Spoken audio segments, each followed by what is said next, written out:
All right. Hi, I'm the my name's Cameron. I'm just being the student uh moderator for this.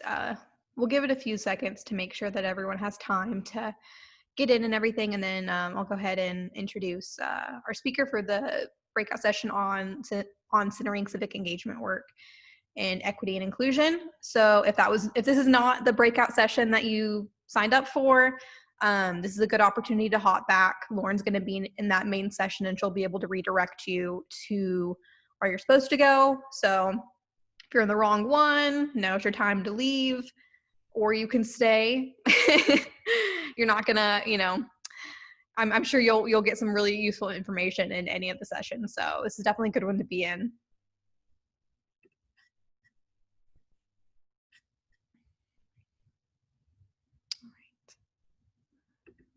Seems like it's kind of slowed down. Most people are in. Okay. Well, so if let's see, that disappeared for me. All right. So the speaker today for this breakout session is going to be, is it Eccles? I've never met you in person. Okay. Lindsay Eccles, she's the executive director for the Oklahoma Campus Compact and the director of student affairs and diversity for Oklahoma State Regents for Higher Education. So if you'd like to take it away, I'm sure you'll give us some really great information on diversity and inclusion.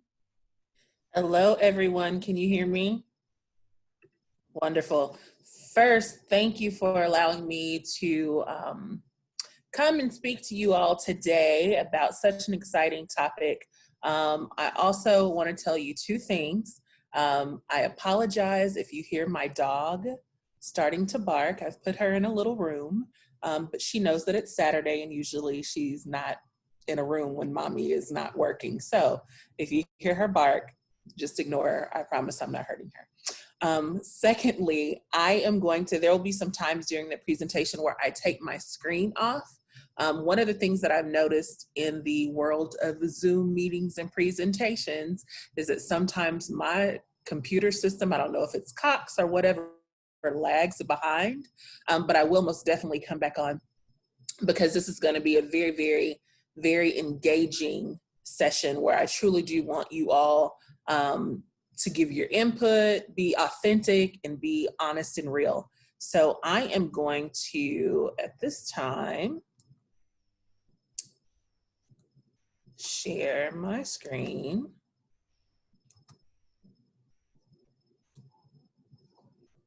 All right, can you all see that? Wonderful. Cameron said, I'm sorry. My name is Lindsay Eccles, and I am the Executive Director for Campus Compact and the Director of Student Affairs and Diversity with the Oklahoma State Regents of Higher Education.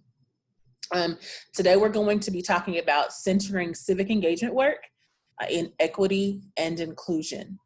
This is something that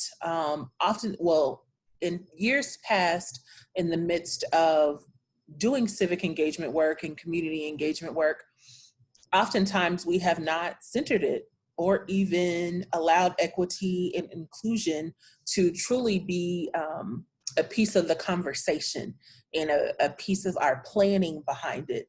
And it really it hasn't been beneficial to us. However, now in this climate that we're in, we have some students that are the activist. They're not standing for that. And it's very, very important that we are making sure that the work that we're doing to promote civic engagement is truly inclusive, and not just inclusive, but equitable. So I think it's important before I start that I tell you a little bit about myself. I am from a small town in Southeast Oklahoma called Equitable. If you've ever heard of Beavers Bend, that's the area that I'm from. People always say, oh, I'm sure you had a great, amazing childhood going to Beavers Bend all the time. And then I let them know Beavers Bend isn't the Beavers Bend it is now. When I was growing up, it was just a lake and dirt. So I'm from a very, very beautiful area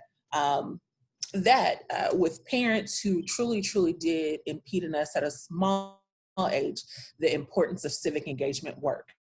So I've been involved in different things with civic engagement prior to this position. Prior to this position, I was in higher education for about 15 years, close to 15 years, working at the University of Central Oklahoma, the University of Oklahoma, and Indiana University, before I came back to Oklahoma and took on the world of nonprofit as a director of community engagement. Being in that role, I saw the great work that's being done by such amazing partners. I saw the great people that were coming in to serve, but I did see that there was truly something missing. And the thing that was missing is not talking about how efforts of diversity, how efforts of equity, how efforts of inclusion can structure the work that we do and the people that we're doing the work for. Sometimes I realized when I would be sitting down in meetings, even though everyone that was in those meetings truly did have a great heart and wanted to allow the community an opportunity to serve and to help people, oftentimes some of the policies and procedures that were put into place in order to help people were harmful to the communities that we were reaching out to. So it wasn't until we started having a real conversation about diversity, equity, and inclusion and how that structures the work that we're doing in the midst of feeding Oklahomans, that we were really able to see what we needed to do to help our clients. Now I am fortunate enough to be with the Oklahoma State Regents in the role of Executive Director of Campus Compact. And if you're not familiar with Campus Compact, what Campus Compact does is it advances the public purpose of colleges and universities by deepening their ability to improve community life and to educate students for civil and social responsibility. This is an organization, a national organization that is at numerous states throughout the U.S. To truly embed civic engagement and community engagement into the work that we do. So that is what Campus Compact is. In the midst of this position coming open, one of the things that they realized with the Regents is that they did not have a person specifically who did work with diversity, equity, and inclusion. And it hit them like, all these years that we've been here, we don't have someone that truly does the focus and work on that. Even though individuals, I'm not just saying I'm the only person that does that work, because I am not, but I'm fortunate enough to be able to focus a lot of the work that I do in those ideals of diversity, equity, and inclusion. So what we're going to go through today is, I understand, I'm sure you all will know some of these key terms that we're going to talk about. I'm still an educator at heart, so I think it's very important that we have the same definitions for the things that we'll be talking about. We're going to be talking, also go over the 6 principles of civic engagement. And this is something that this presentation is pretty much focused around. We'll have some discussion questions, and this will allow you to truly be engaged and ask yourself these questions and be authentic to answer them with everyone listening. I think when it comes to diversity, equity, and inclusion work, we must be honest with ourselves and sometimes challenge ourselves to what we've always been doing. And then we'll talk about what it is that we can do to help in the efforts that we're doing. So let's start with some definitions. So when it comes to civic engagement, and you have to excuse me, I'm trying to center things. When it comes to civic engagement by definition is an individual or group activity addressing issues of public concern. So I think that's one of the things that we really need to be mindful of, is this is addressing issues of public concern. Citizens acting alone or together to protect public values or make a change in the difference of communities are a common type of civic engagement. Now, one of the things that people always think is when it is about civic engagement is that it's always, I don't want to say positive or negative, because civic engagement, depending on how you view those things, is where that will align. But civic engagement is not only aligning with one ethnicity or one topical area or one political party or anything like that. It truly is open to all of those areas in addressing those public concerns. Another thing that's very important when it comes to civic engagement along with media visibility can truly influence public opinion. One of the things that we're seeing specifically now with the protest, with the marches and so forth, it really depends on what news station you're listening to sell the story of what is actually being done. So it's very important that we do realize that media visibility truly does influence and can influence the public opinion of others. When public opinion is influenced, voting power is influenced. So that's something very, very important as well. Another term that we're going to just talk about is equity. And equity is the quality of being fair and impartial. When we talk about equity, there's always this one picture that comes to mind of people looking over fences to try to see something. And even though you see people looking over fences, you see someone standing straight up, you see someone standing on their tiptoes, and you see someone literally pulling all of their weight and struggling to look over this fence. Equity, the true example of that is making sure that everyone is able to see over said fence and have no hurdles that would interfere. So when you see the equity, you see someone, there's the person that's standing up straight and they can see over, then you see someone standing on a box, and then you see someone standing on the pedestal so they can see. So that's a true example of equity. Are we allowing everything, are we allowing people the same opportunity to see the same thing? And if we're not, what is it that we can do to make sure that they're able to do that? And then inclusion is the action or state of including or being included within a group or structure. One thing too about inclusion is in the midst, especially when it comes to civic engagement or just higher education period and inclusion, you have to make sure that you are doing whatever you can to make all parties included in whatever the topical area is. So those are just the definitions that we're going to, talk about today. Now, this is the principles of equitable and inclusive civic engagement, a guide to transformative change. This is something that The Ohio State University in their Iowa Institute put out. If you have not seen this, please go and look at this. The work that they are doing in this study is something that we could really, really use to influence the work that we do every day. And in this, one of the things that they talked about is that the approach to civic engagement, they talked about how they're going to approach that and how that civic engagement approach emphasizes that we cannot separate from the larger culture, political, or socioeconomic context in a community if we are truly trying to be civically engaged. Sometimes people I'll use the term for political appropriateness or to remain politically correct, it's like we don't want to talk about and discuss things because we don't want others to view us in a certain light or think that we're taking on the opinion of a certain thing.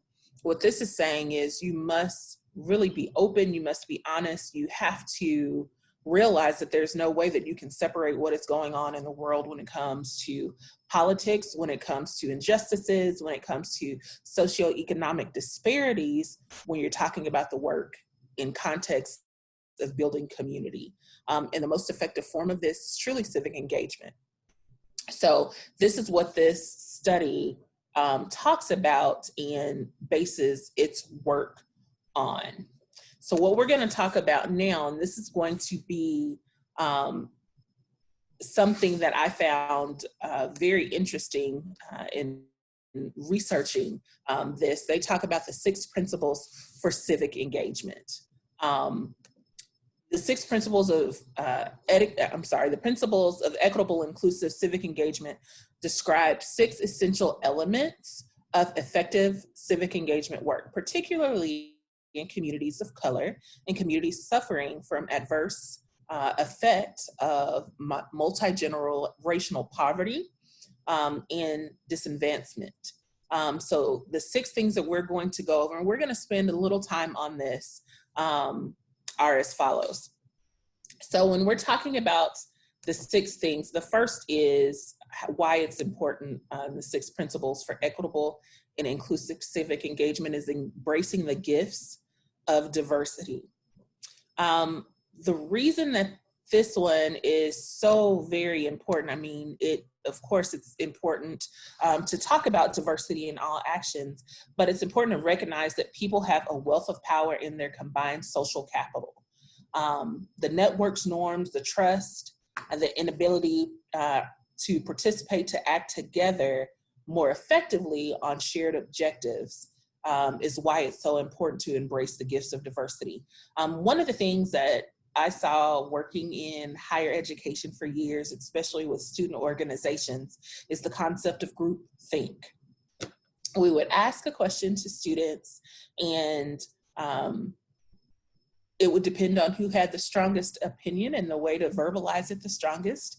And somehow they would get everyone in that said organization to think like they were. Versus getting the opinions of all of the students, getting the opinions of all involved to truly come up with an idea that is a real diverse perspective. That is so much helpful. The second one is realizing the role of race, power, and injustice. There is no way that we can look at civic engagement and how we should be civically engaged and not talk about race, power, and injustice. This is something that has not been done. Oftentimes people are very uncomfortable when it comes to this.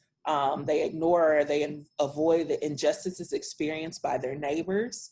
They oftentimes say, let's say in a group setting, let's say in maybe your classroom or the students that you serve, a student can feel empathy for someone, but they don't want to discuss like why that person is going through what they are going through.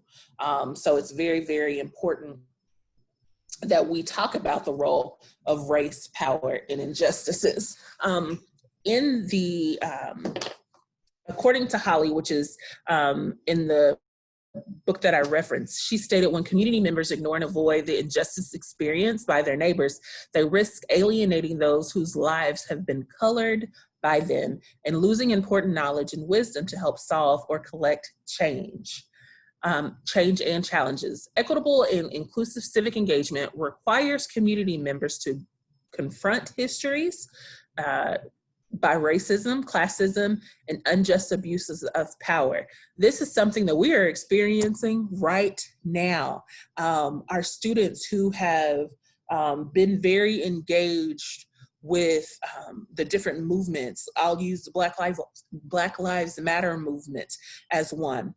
These students are saying, no, we have to realize the role that race plays in this. We have to realize the role that there are more African-American people being killed. There are more African-American people than any other race being killed by the hands of people that are supposed to protect us.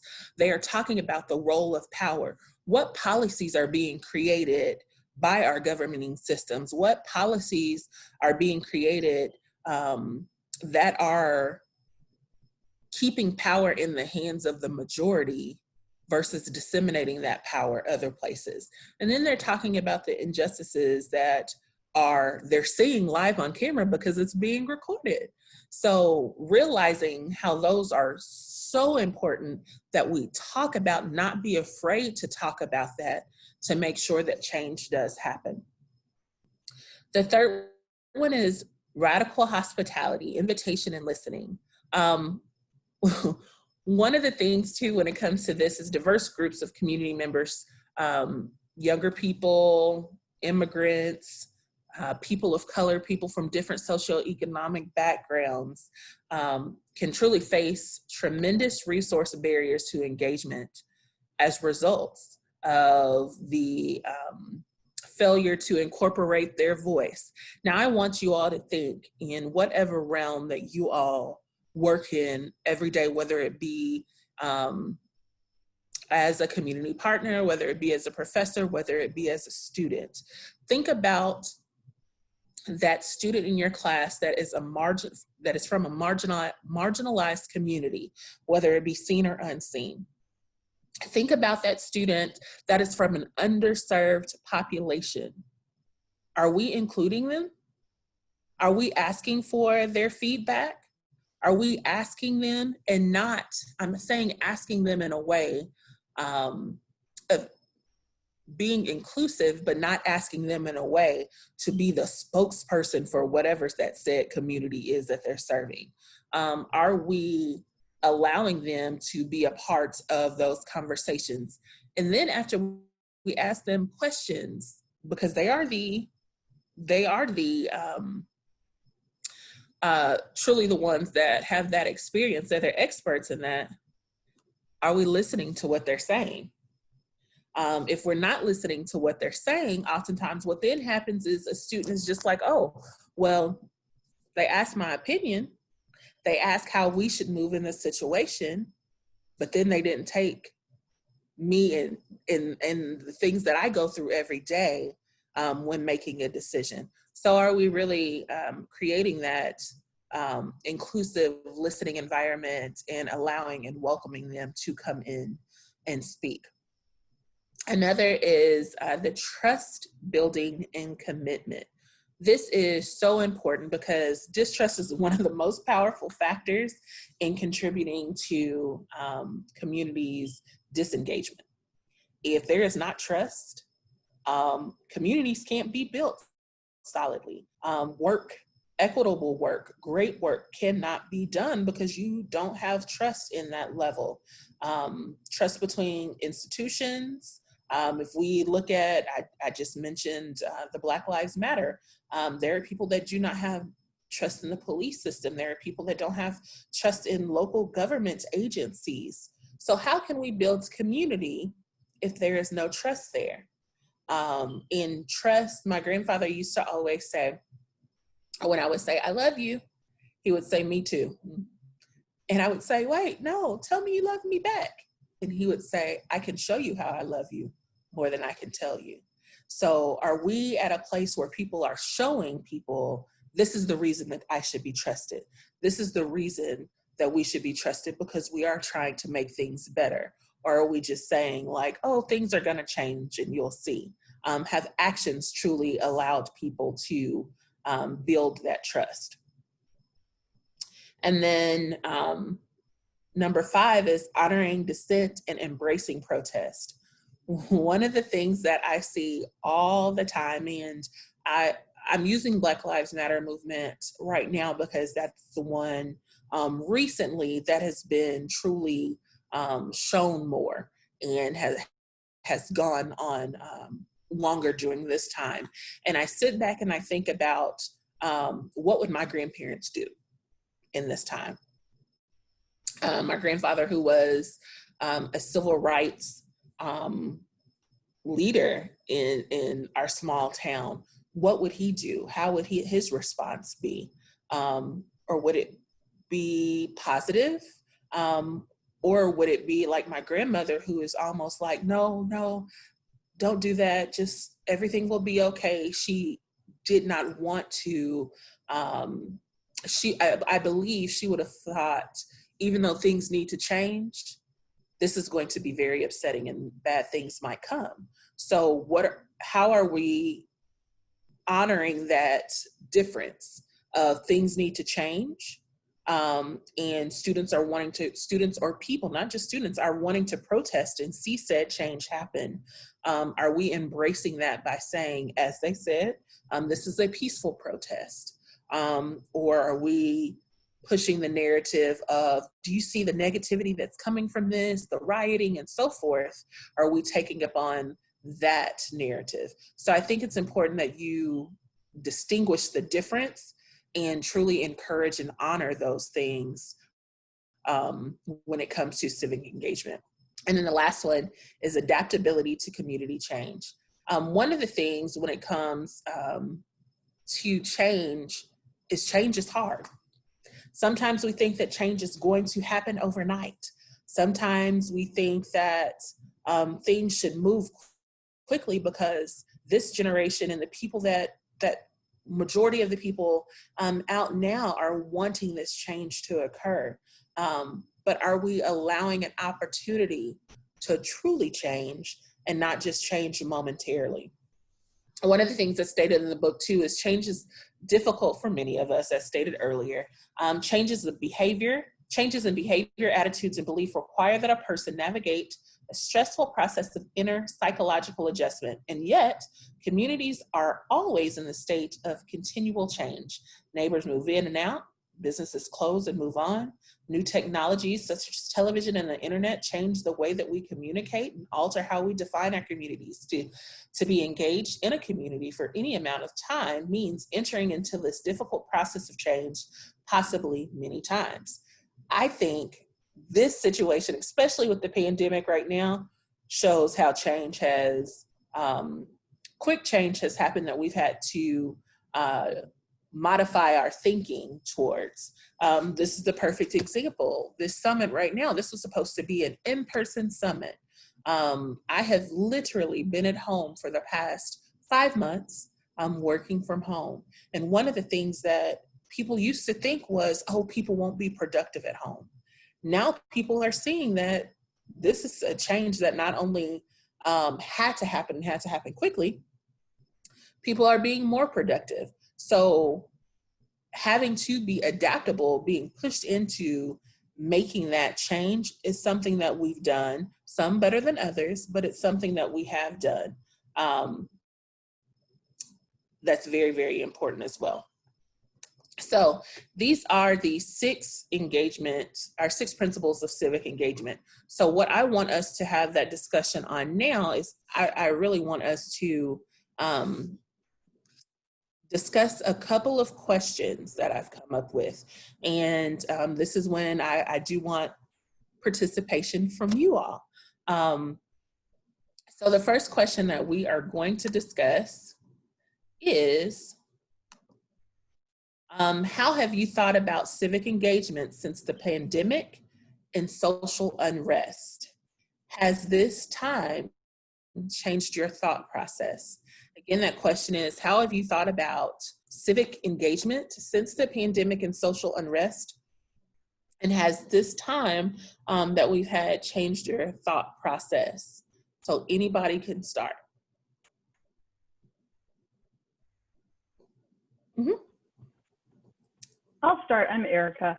And one thing that's changed, I've also been home for 5 months. I feel like I'm getting a little feral, but my engagement, because I cannot go out as much, has really turned to like my neighborhood and addressing the needs for my neighbors. Whereas I'm in Tulsa, my focus used to be sort of more on Tulsa broader issues, like every neighborhood in Tulsa, the mayor's race, this and that. But now it's like, all right, well, I'm willing to walk around the block. What can I do to make my neighborhood a more inclusive place? I put up a little library on my corner, and a little pantry, so my neighbors can come and get books and peanut butter. I reach out on Nextdoor to see like who's really homebound and might need some assistance, and who's making masks and things like that. So it's changed, and just like finding out what you can do over Zoom. There's a lot you can do over Zoom that I didn't think you could do. Mm-hmm. Yeah, thank you for that. Who else would like to share? Emily? Yeah, so actually right before the months leading up to the pandemic, as well as all of the protests, I think I was starting to become a little bit disillusioned by like the political process and like I attended a couple protests for against climate change, and I just kind of kept on seeing, oh well, nothing's gonna happen. But I think now that I've seen what's been going on recently, and like there has been some change that's happened, I think that's kind of changed my way of thinking about things. And like if you just keep saying nothing's going to happen, then nothing will happen. So I think that's really important for especially for me, for me to remember, because like if you just keep on saying that nothing's going to happen, then you're part of the issue. So Very true. Thank you. Who else would like to share? I've tried to focus on things that we can do during the pandemic. Like we can't get into groups or have, party meetings or things like that, but we can be reading more and learning more. And so I've bought new books that I wouldn't have had time to read before. And I put together a few like racial justice reading groups for my friends and Rotary members and my students. And I've had a few meetings where I've had students from different generations, like all just learning and reading new things and having discussions that we wouldn't have had room to have otherwise. So I think the civic engagement we can have now is really just boiled down to preparing ourselves and then being ready to go out and vote during the election. And maybe that's the extent of it. No, no campaigning, no group meetings and things like that. Thank you. I know with me, one of the things that I realized that hit me harder than anything else is that I need people. I need that communication with people to feed my energy. And at first, I'm one that usually is on the go. And being someone who lives alone with just an animal, when the pandemic first happened, I felt like I can't go anywhere, like what's going on? My neighbors probably thought I was crazy because I would just go out the house and wave like, hi, I know I've never talked to you before, but I just need that, people contact. And some of the things that we had planned, my social group of friends, we thought like we have to cancel this and we really can't work on anything because we can't be in the presence of each other. Well, then you started utilizing Zoom, and that has truly changed our perspective on realizing, and it's allowed us to reach more people. So one of the things that we've done is every Friday night, we have a movie night. And during this movie night, it is a movie where we'll stream on Zoom, and we asked questions about how this movie is common now when it comes to injustices or inequities that we see facing today's world. We watched one about sex trafficking that was very, very eye-opening. So seeing how we could still be engaged civically and then make plans of how is it that what can we do where we are right now to truly affect change for the future, that sort of filled my tank. But it made my thought process change because I literally only thought we have to be face to face to make these things happen. So that was very good for me. Anybody else want to share this question? Mm-hmm. So I live in a small town, but I work at the university, and I'm pretty different in my thinking from a lot of my friends here. And I've been able to just kind of avoid talking about some of those issues. I learned that back, when for quite a while, I've learned that you just don't talk about some things. And it's gotten really, really hard to read and listen to some of the attitudes that people that I've known and loved for a long time have about things that I disagree so strongly with. And I get kind of caught in trying to decide whether to say something or just let it go. And I really don't think I can just continue to let it go.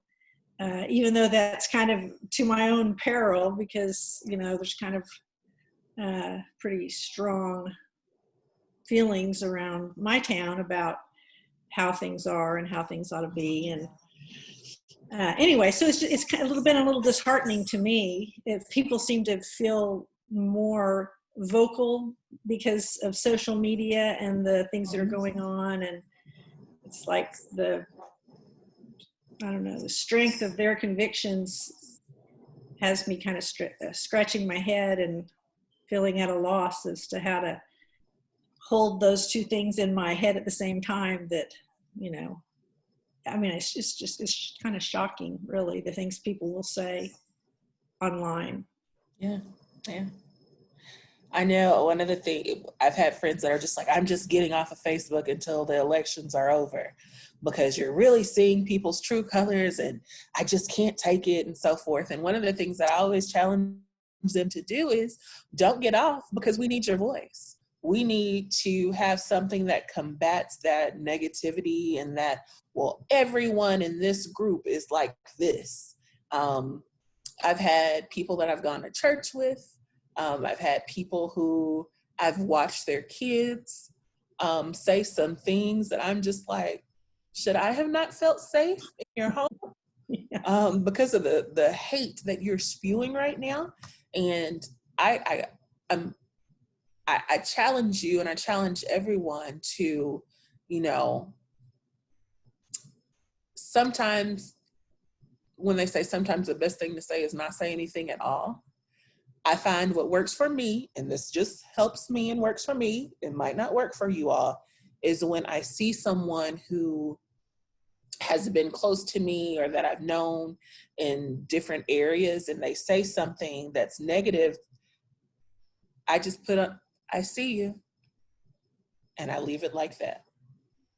And they can take that in however they choose to. Whether it be me saying, I see that you are using your opinion and you are using your freedom of speech to express the way that you choose to, or that can be, I see how you are showing yourself to be in front of everyone else. So no, if I don't come around, this is why. So that helps me, because I feel like then I'm not being mute, I'm saying something, but I'm saying it without getting into a whole conversation of 5 hours later, we're still angry. And now you could have Grandma Jimmy that's now in the conversation as well. So that's one way. Because of time, let's move on to the next question. And the next question is, have you thought about the conversations your students will want to have if they have participated in social justice marches, political rallies, and protests? With this being said, I had a student, one of my students from Indiana University, we had a Skype meeting the other day, and he was saying how he protests the point that he thinks it's dumb that we have to wear a face mask.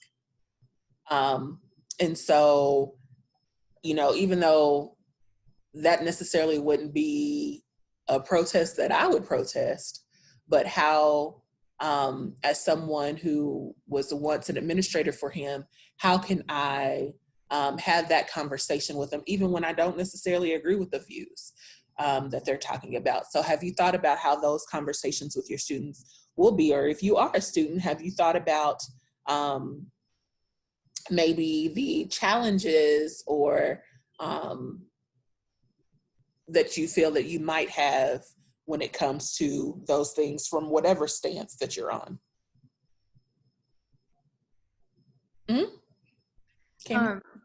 So conversations that I've had and overheard with my peers, for some people, doing something like a protest or a rally is a step further in their civic involvement, because maybe they're registered, maybe they've voted once or twice, and like the presidential election is kind of their deeper dive. But for some people, I've seen that it's the other direction, or people are so frustrated with electoral politics that I've straight up heard people say that they're not gonna vote because it just seems so hopeless, and that the only way is through rallies and protests and marches. So I guess kind of it's difficult to for that balance, because like both are needed, but people can very much fall to one side or the other. And so that I think that's kind of frustrating with people getting involved, and they're staying involved, and they're so like they're still engaged, but then they drop out on like on another front that still needs people to be involved and engaged in, because they just feel hopeless.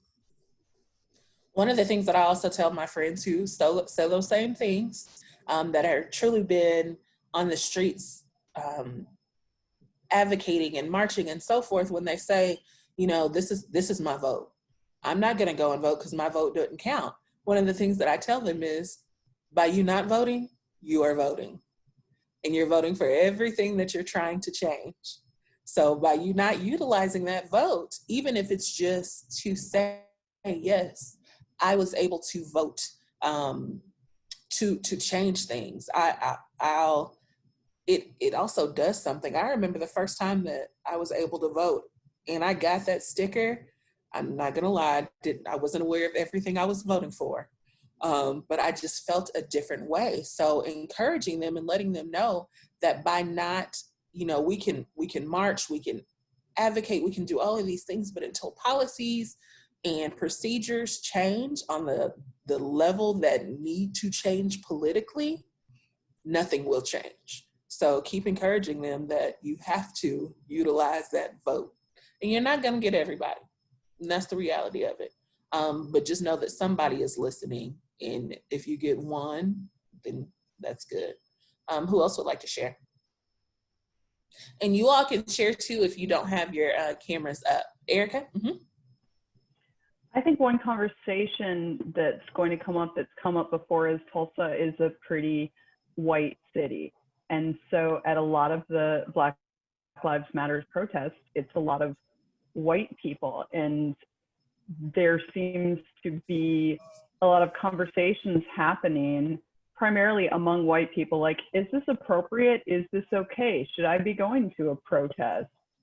Should I be chanting when I'm at a protest? Should I be holding a sign? Should I stay in the back? Can I stay in the front? Is it okay to take a picture? Like, and it's just a lot of like, I don't know, rules around it, and people sort of trying to figure out what they feel comfortable with, and then sort of looking to the community of people of color. We have a very, very engaged leadership of people of color in Tulsa, and like, hey, monolith of Black people, tell us what to do. And it's like that, just, there's some kind of interesting conversations going on that I sometimes think is like prohibiting the action, because we have to like talk about it. Yeah, I could see that completely. And then that goes back to what we said earlier, like, are we listening to those that are in the position to say, like, you know, yes, you should be marching if this is what you agree with, or yes, you should be chanting, to someone who identifies the same way, that's saying, no, you should not, it's not your place. It's like 6 eggs in one, half a dozen in the other. So I could see that. Mm-hmm. Who else would like to share? Mm-hmm. Stacey.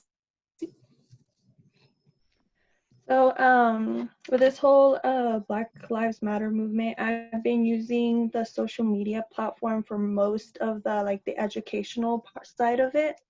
And so I know that I'm gonna get a lot of questions once I go back to school. So that's one thing that I'm kind of trying to prepare myself for, is having those discussions with people, those conversations with people, try to educate them why. And basically educating on why we're doing this and what it's for and what it stands for.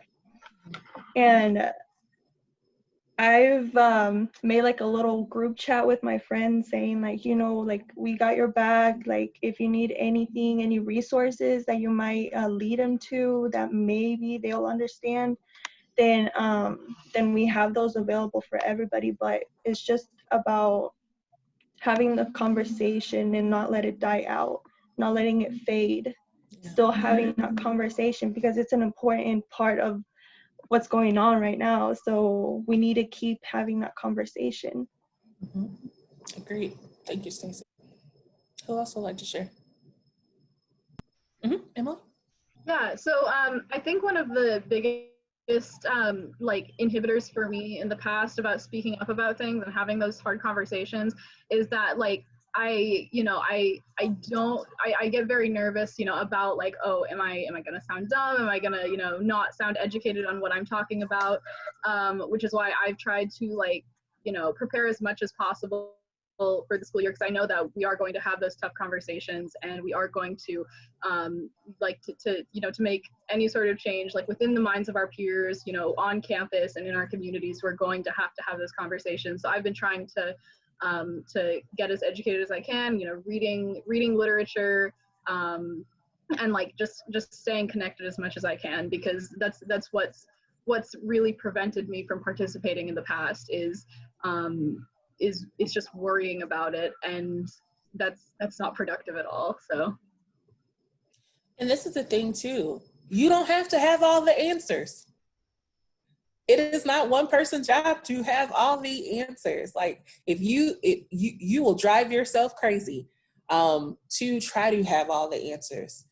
I think that the one thing, if you don't have the answers, is saying, you know what, I don't know that, but I'm going to research and I'm going to get back with you, and actually following through and getting back with someone. That will not make you look as though you are, I'll use the term that someone has used, a faker, and are just standing up because this is the moment in time that you feel like you should be doing something. That's saying that you are a responsible adult that is truly looking to see and grow and know. So don't think that you have to have all the answers, because you don't. So thank you for that. Anyone else want to share with us? Okay, let's go to our final question. And that is, how has various social justice movements in the pandemic made you think about if you have done all you could to center equity and inclusion in your civic engagement work? And this is when I said we're going to have that truly self-reflective conversation and answer this question.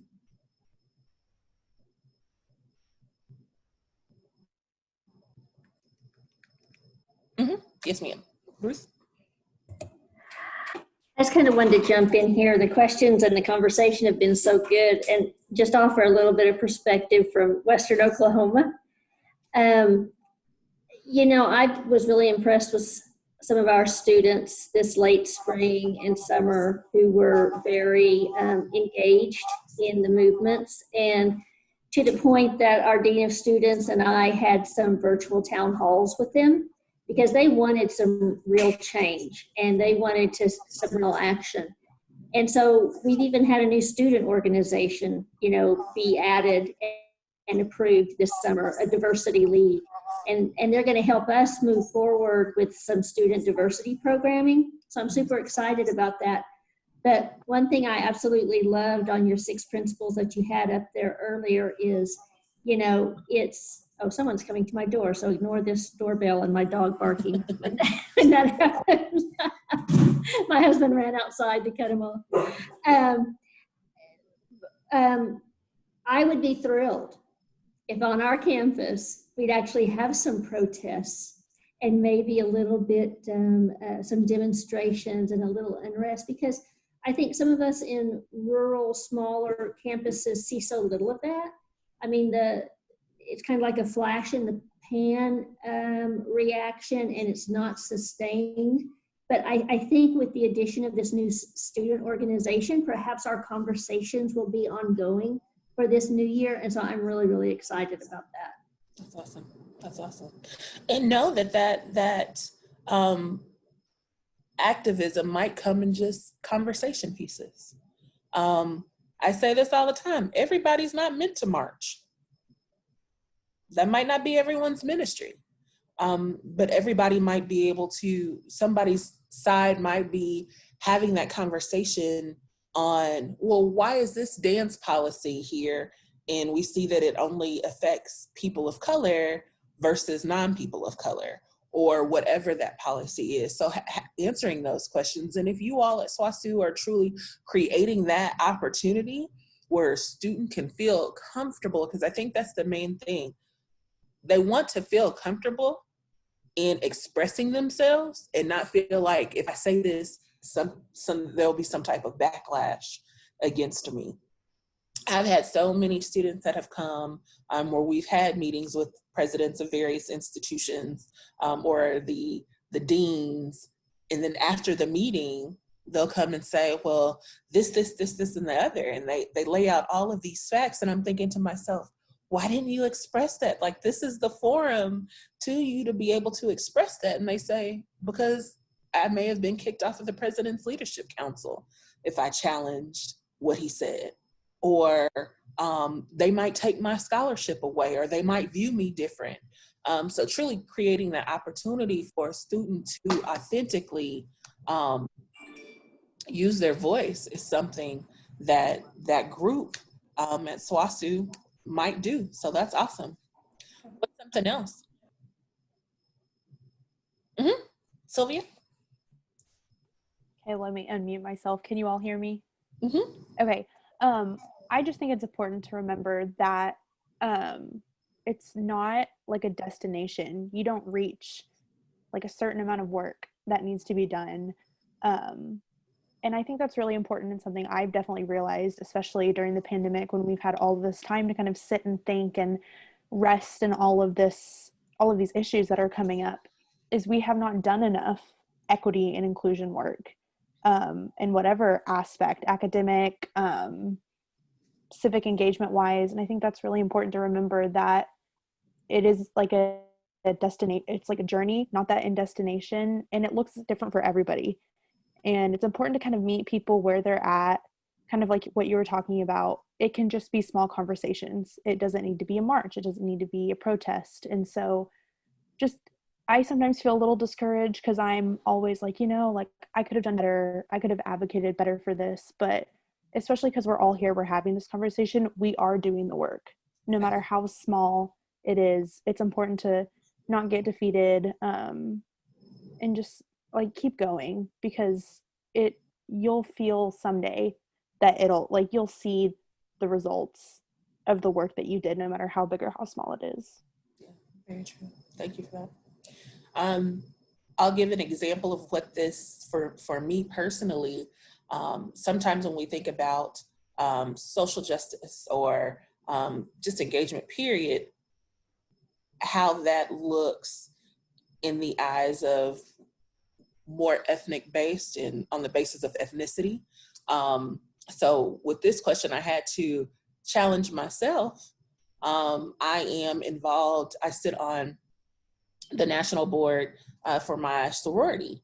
And we're historically African-American sorority, but we have members from every ethnicity. We have members from every socioeconomic background and so forth. And one of the things that I realized, I was sitting in one of our virtual meetings because we're in the pandemic, so we had to go to that. And I realized, like, looking at people's pictures and where they're from, we had members from Abu Dhabi, we had members that were coming in from Hong Kong, and just all of these things. And I realized everything that we talked about when it comes to meditation is very structured in Christianity. How are we being inclusive for our members that are not Christian? Are we, taking into context that we have Muslim members? Are we taking in a context that we have atheist members? Like, what are we doing to be more inclusive? So when we had the wrap-up meeting, one of the things that I encouraged them to do, and I'm not saying it's going to happen, but that I at least utilize my voice in saying is, we need to be more inclusive with walks of faith as well. even if we don't say, you know, we thank you, Jesus Christ, we can say, we thank you, Creator, whoever you align your Creator to be, or whatever, and they can take it in multiple ways. So this made me question, like, how am I being inclusive in other walks of life as well that I'm in? So with that, I know our time is quickly coming. I thank you all for the opportunity for you all to be as open as you were. What is it that you can do to help with that? And one of the things is to continue to encourage those student voices, those peer voices, to be advocates, to stand up for injustice. Never make someone feel, even if they do not agree and you don't agree with what they're saying, make them feel bad for their beliefs, but allowing them to be advocates for that. Encourage student activism, whether that be via march, whether that be via protest, whether that be taking that on social media, whether it be them having those conversations in small groups, or you know, talking with the professor that they're in the class with if they feel like something unjustly has happened, challenging them to feel empowered to do that. And one of the things that I say, and I'm going to say it until I am blue in the face, is not just encouraging people to vote and getting registered, going to vote.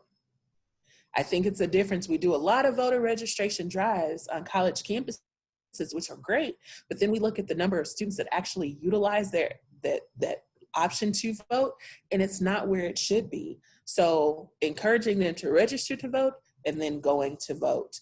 And then with you, trying to see what it is that you can do and challenging yourself to see, have I been as inclusive as possible with myself, my peers, my students, or my classmates? And I do think that that then will go into, am I being inclusive for my community as well? So with that, what questions do you have? Erica? I have a quick question. I'm the Student Government Association Secretary at OU at Tulsa, and there's just not OU Tulsa is primarily white presenting students, and it's like there's a lot of conversations about encouraging diversity, but it's like very difficult to like recruit students to be part of organizations or encourage students to be part of organizations where there's not diversity, where they're not going to see someone who looks like them at all. And so do you have any suggestions about that? I say this all the time. People join organizations because of people. Oftentimes students will join organization not because necessarily they agree with what the organization is for or that they align with, you know, the organization. For instance, with me, I joined the Gay Alliance for Tolerance and Inequality as a heterosexual female because my friend Karen asked me to join. And I was going to the meetings with her. So, you know, what does that conversation are you all trying to recruit in the classroom? And saying, not necessarily come and join, you would be a great asset, but versus saying, hey, you know, I would love to have your opinion and get your voice on this. Will you come with me? I think that'll do a lot as well. I see we have 1 minute exactly left. What other questions do we have? Yes, Ian? Is it Ian? Or Ian? Ian, yeah. Okay. So like our university, a lot of our civic engagement programming is centered around getting people to vote, getting registered to vote, but we don't have a lot of conversations about like the systems put in place that prevent people from voting. So I was wondering if you all had any resources on like how to have conversations about discriminatory policies or talking about like voter ID laws, that kind of stuff. I know someone who does. So I'm gonna do this. Do you see my contact on that screen? Please email me and I can get you all in connection with each other. Take a screenshot or whatever. And they have my contact if you have any questions. I see we have 3 seconds left. Thank you for this opportunity. Hopefully you all did learn something that can help with your walks through your matriculation, through your career, and everything else. So I really, really appreciate it. Hopefully all your questions were answered. Of course, we need more time than 60 minutes to truly delve into how we can be as equitable in the process of civic engagement. And this was just a little of the icing on the cake. So hopefully you'll delve into the cake later. And I am here as a resource if you all need anything after this. Again, and I thank you for allowing me to come and speak with you all on this amazing Saturday. Thank you. Mm-hmm. Thank you so much, Lindsay. Thank you.